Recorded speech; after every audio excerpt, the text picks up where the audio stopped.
Hi all, അസ്സലാമു അലൈക്കും. നമ്മളിന്ന് ഇവിടെ ഉണ്ടാക്കാൻ പോകുന്നത് കൈപ്പക്ക പുളിയാണ്.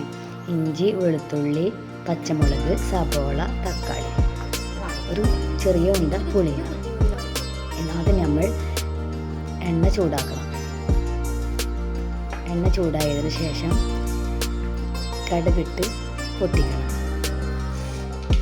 പിന്നെ കുറച്ച് വേപ്പിൻ്റെ ഇല, പിന്നെ നമ്മൾ അരിഞ്ഞു വെച്ച വെളുത്തുള്ളി, ഇഞ്ചി,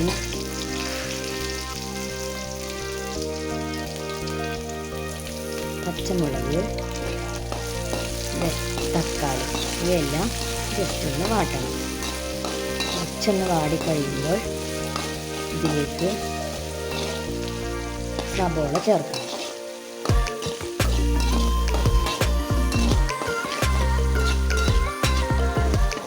നമ്മളിതിലേക്ക് സബോള ചേർത്തിട്ട് ഒന്നും കൂടി വഴറ്റിയെടുക്കണം.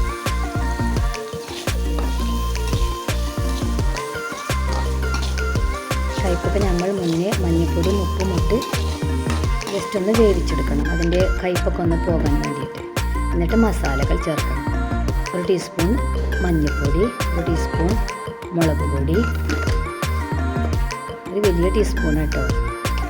പിന്നെ മല്ലിപ്പൊടി ഒരു 3 ടീസ്പൂണോളം ചേർക്കാം. മല്ലിപ്പൊടിയാണ് കുറച്ച് കൂടുതലായി ഇതിൽ ചേർക്കേണ്ടത്. ഇത് വാടിയതിന് ശേഷം നമുക്ക് മസാലകൾ ചേർക്കാം. കുറച്ചൊന്ന് വാടണം കേട്ടോ.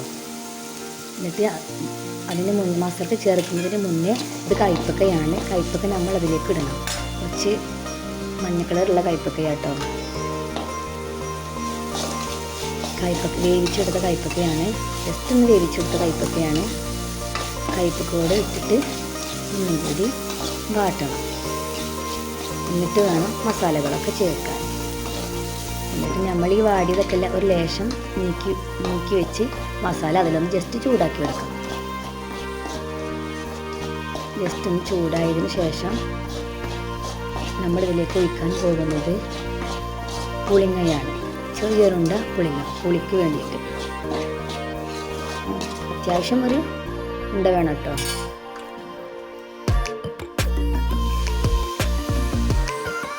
നമ്മൾ ചേർക്കാൻ പോകുന്നത് പുളിങ്ങയാണ്.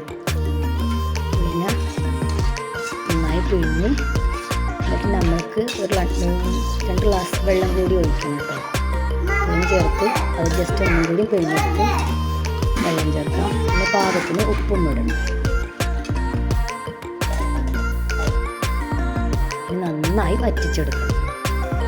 നന്നായി വറ്റിച്ചെടുക്കണം കേട്ടോ. നന്നായി വേണം. അപ്പോഴാണ് മസാലകളെല്ലാം ക്ലിയറായി പിടിക്കുകയുള്ളൂ. നന്നായി വറ്റിച്ചെടുത്താൽ നമ്മുടെ കയ്പ്പക്ക പുളി റെഡി. അപ്പോൾ എല്ലാവരും ഇതൊന്ന് ചെയ്ത് നോക്കണം.